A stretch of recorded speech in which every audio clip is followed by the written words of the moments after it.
We are here at the World Blockchain Summit in Dubai with a very special guest, the CEO of the Cardano Foundation, Frederick Gregaard. How are you, Frederick? Doing excellent. Maybe losing my voice a bit. It's been a long couple of days. Can you start by telling our viewers a little bit about yourself, the Cardano Foundation, and how you got started in the Web3 space? Do you have like 2-3 hours? The Cardano Foundation is a Swiss non-for-profit foundation who looks at the longevity of the Cardano protocol in the next 20 to 30 years. So we're already the most decentralized blockchain in the world, and we have some of the most advanced governance systems in place, but we're making it even better. And what we really look at outside that is adoption, education, and operation resilience. So we do some of these a little bit more, let's say, boring things, thinking about, uptime, thinking about that if a hospital or a nation state for voting uses a blockchain, we need to ensure that the blockchain does not go down. We need to ensure that it can be audited, it can be verified, and those things. And if you're running like a meme coin and so on, you might say, oh, actually, that's not that important. But if you're doing some of this really deep stuff, it is important. Financial inclusion is a great use case. Many people are unbanked. I really like that Cardano focuses on real world applications of blockchain. A lot of projects out there that just kind of use the words decentralization, scalability, all of that, but they don't actually solve any real world problems. What solution has Cardano had that you're most proud of recently?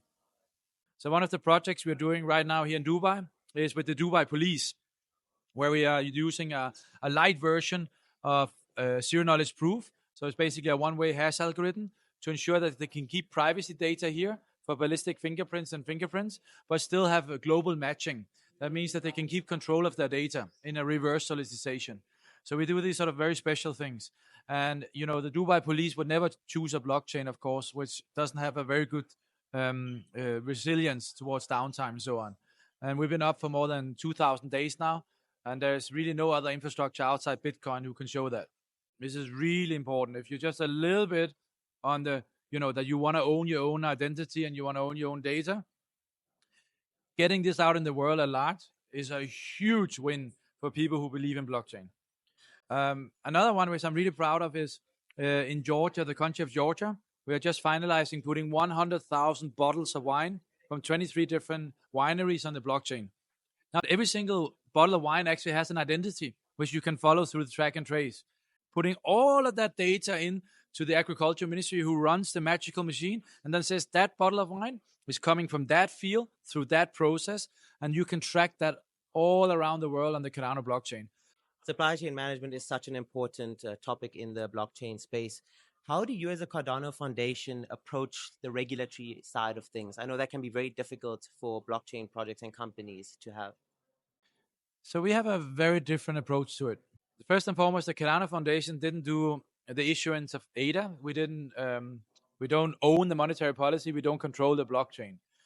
That means that we can be much closer to the regulators. There's some others who might be a little bit scared about, what is the impact if they go too close.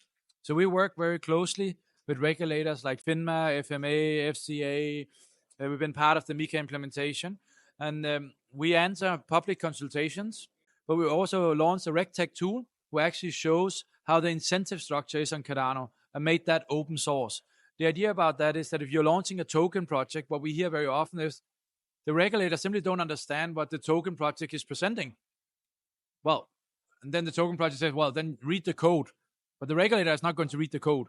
So what we're doing is we're putting business logic into this Explorer, which actually explains to the regulator in their language what that is. They then need to interpret that according to the local regulation. We are looking at these enterprise adoptions and how you downstream really can get blockchain out to a billion people and get them to get more economic opportunities in their local society, right? They don't have to move to a big city, right? How we can bring education out there, right? How they can solve their problems, whatever they might be, wherever they are. But we cannot solve all problems, but we can solve quite a lot by showcasing the art of the possible.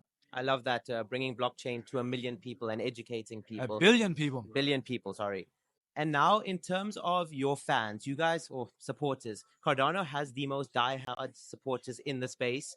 What is it about the Cardano ecosystem that creates these followers and sets you apart from your competitors? So this is, of course, something where I'm one of the diehard fans as well. For me, is the vision. It's very rarely and seldom that you have the opportunity to actually think about, I can help people in multiple countries by doing this. It's a way of using the technology to make a larger impact, that you're not just a part of a small community. You're not just doing what's best for you and your family, but you can actually do your trade, in my case, investment banking, and have an impact on world society. And I think that that's what you see with a lot of these followers, is that they see they can be a part of something much bigger than what you normally can be as one person. Everyone wants to be a part of something they believe in, you know? And in terms of the World Blockchain Summit, what role do you think events like this play in progressing and advancing blockchain? Well, that's an excellent question. So there's events and there's events. I think what the World Blockchain Summit does really well is attracts a very big diversity of stakeholders. And it's not just fully focused on one industry or one use case. It has multiple industries and use cases. So I think this is an opportunity for us to come together as people, interact as people, because we can cover so much more when we can see each other's body language than if we hide in a basement over Zoom. So for me, what I use it for is to really meet the people who can change things and inspire people and get inspired, so we can push third generation's blockchain to solve some of the really big problems in this world. We've got a lot of viewers who are entering the space and find it very overwhelming. What advice would you give to the normal person about getting started with blockchain and crypto? Because it can so often sound so intimidating when people say decentralization, scalability, all of these terms. What advice would you give them? So we launched a free academy, which is take you from no blockchain knowledge to really deep blockchain knowledge in about 12 hours. It's modular, it's free, it certifies you. And I will go in on the Cardano Academy and basically sign up there. But I can verify that that content is really solid. I would start there and then find some people you trust, like you, right? Who actually are advocates for the truth. And specifically with large language models and AI generated content, we will get to a situation that nobody anymore knows what the truth is. And I think that's where humans and the interpretation from humans still will play a role. But really start with module 1 in the academy, then find a few media outlets like you, which you trust, and then start coming up to some meetups and meet real people. That's the way to go. Yeah, I think education is always the most important thing. And in this space, very often people just want to make a lot of money very quickly with pumping meme coins instead of actually educating themselves about the technology. And now something not in the Web3 blockchain space, you're obviously very fit. When you're not building the Cardano Foundation, what do you do for fun? So I'm a mountain runner. Oh. Everything which is outside I do, but you saw me limping a bit, and since 9 months I torn my Achilles, but I do long distance ultra running, so crossing glaciers in running shoes and climbing peaks. And I would love to go to South Africa because I heard you have some really good conditions for that. You know what? If you come down, please hit us up. We'd love to show you around. I would love to do that. Thank you very much. Thank you so much for your time, Frederick. I appreciate it.